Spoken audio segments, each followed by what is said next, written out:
Hello everyone, this is Dr. Lori Langdon, board certified pediatrician, mother of 6 and grandmother to 2, here today with some updates from the recent changes in the CDC guidelines for quarantine if you have a positive COVID test or if you have been recently exposed to someone with a COVID infection. So in some ways, this is a little bit of good news, and I'm going to break that down for you. First of all, big reminder, vaccines are still our very best way to get through this and to survive this. So I want to remind you of what's currently available.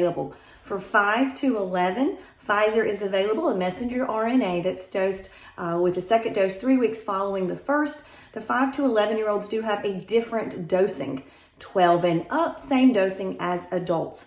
Current guidelines are for everyone 16 and older to get a booster dose. This is very important because a 2-dose series of the messenger RNA vaccine, which in the US is Pfizer or Moderna, provides around 35% protection against Omicron. However, with the booster dose, it goes all the way up to 75%, which is much more reassuring.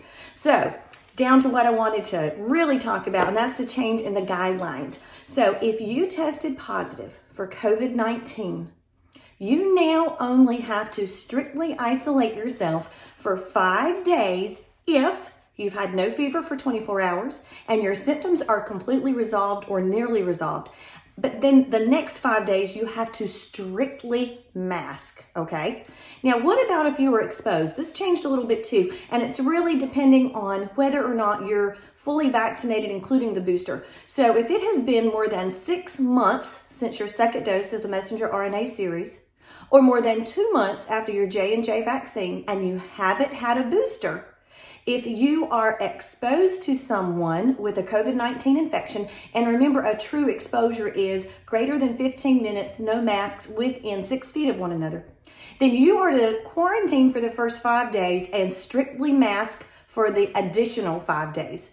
If you have received your booster already, you do not have to quarantine, but you do have to strictly mask for the full 10 days. Does that make sense? Now, if at any point you become symptomatic after the exposure, of course, stop and get yourself tested. This is critical. Also, remember, we're still highly encouraging not only everyone to get vaccinated, but also to test yourself before gatherings with family, to never go anywhere if you wake up feeling sick. Fever, chills, nausea, vomiting, diarrhea, nasal congestion, runny nose, cough, body aches.